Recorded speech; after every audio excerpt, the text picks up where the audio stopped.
មើលកូនភាសាថៃកូនម៉ាក់មួយមើល នោះមកឲ្យបងថាបើលឿន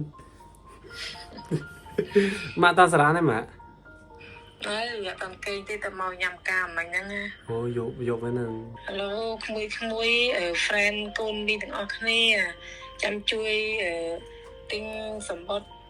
ចូលរួម friend meeting ទាំងអស់គ្នាផងណា ដូចខ្ញុំនិយាយបញ្ជាក់ចំណាត់ទាំងអស់គ្នា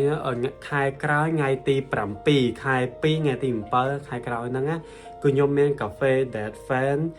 ដែលពួកខ្ញុំទៅជួប fan ទាំងអស់គ្នាក្នុងកម្មវិធី fan event របស់ពួកខ្ញុំផ្ទាល់ហ្នឹងណាអ្នកគ្នា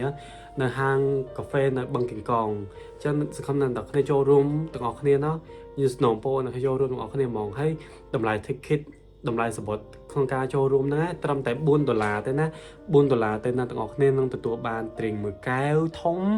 ហើយ poster card របស់ពួកខ្ញុំ photo card អី poster ហើយ sign សញ្ញេថតរូបពួកខ្ញុំហើយខ្ញុំលើកម៉ណុយអីទាំងអស់គ្នា ពួកខ្ញុំនឹងសើកាហ្វេទាំងអស់គ្នា ហ្នឹងហើយលើកកាហ្វេអត់ទាំងអស់គ្នា order ហើយលើកកាហ្វេឬក៏លើក drink ឲ្យអ្នកទាំងអស់គ្នាញ៉ាំទៀតនិយាយទៅហង drink នេះមាន drink ច្រើនមុខអ្នកគ្នាកំងទៅចាំខ្ញុំអ្នកទៅឲ្យនិយាយទៅគឺខ្ញុំជារបៀបអញនិយាយថាឲ្យអ្នកគ្នាកំងតាមខ្ញុំលើកមិនឲ្យអ្នកគ្នា order អញ្ចឹងណាចឹងសង្ឃឹមថាអ្នកគ្នានឹងចូលរួមបានទាំងអស់គ្នាហើយសំខាន់ណាក្នុងកម្មវិធីហ្នឹងគឺមានក្នុងការលេង game បានច្រើនមែនតើហ្មងអ្នកគ្នាគឺលេង game បានច្រើនពីកដោបានកដោពីពួកខ្ញុំផ្ទាល់ហើយដែលពីណាគេ fan ខ្ញុំពិតប្រាកដណាត្រៀមឆ្លើយសំណួរក្នុងការ fan meeting នឹងឲ្យលឺអត់ និយាយទៅអ្នកគ្នាអាចតាក់ទងតែ account page ខាងលើនេះបានអ្នកគ្នា just love ហ្នឹងអ្នកគ្នា follow ទៅគឺគាត់តម្លាក់ព័ត៌មានពីខ្ញុំនិយាយទៅតម្លាក់ព័ត៌មានពី event ហ្នឹងទាំងអស់មកទាំង location ទាំង event ថាមានគេខ្លះ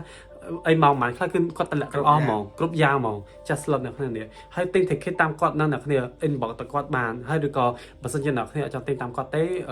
រក page គាត់ឃើញអ្នកគ្នាអាចទិញតាមពួកខ្ញុំក៏បានដែរតែបើយល់ល្អអ្នកទាំងអស់គ្នាគួរតែទិញតាមគាត់ល្អជាងគឺគាត់ organizer រៀបចំកម្មវិធីហ្មងអញ្ចឹងណាចឹងសង្ឃឹមអ្នកគ្នាចូលរួមកម្មវិធីទាំងបានទាំងអស់គ្នាហើយអ្នកគ្នានិយាយទៅគឺជាលើកដំបូងរបស់ពួកខ្ញុំចឹងសង្ឃឹមថាអ្នកគ្នាចូលរួមបើសិនជា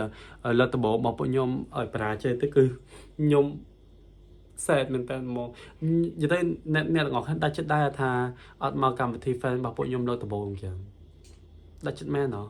ត្រឹមតម្លៃត្រឹម4រៀលហើយត្រឹមរយៈពេល2ម៉ោងហ្នឹងអ្នកគ្នានិយាយទៅគឺពីម៉ោង2ដល់ម៉ោង4ហ្នឹងថ្ងៃទី7ខែក្រោយសង្ឃឹមថាចូលរួមបងប្អូនគ្នាណានិយាយទៅបើសិនជាអ្នកចូលចិត្តគ្រប់ត្រូលពួកខ្ញុំមែនតើសង្ឃឹមថាចូលរួមមកទាំងអស់គ្នាចូលរួមផងលឿន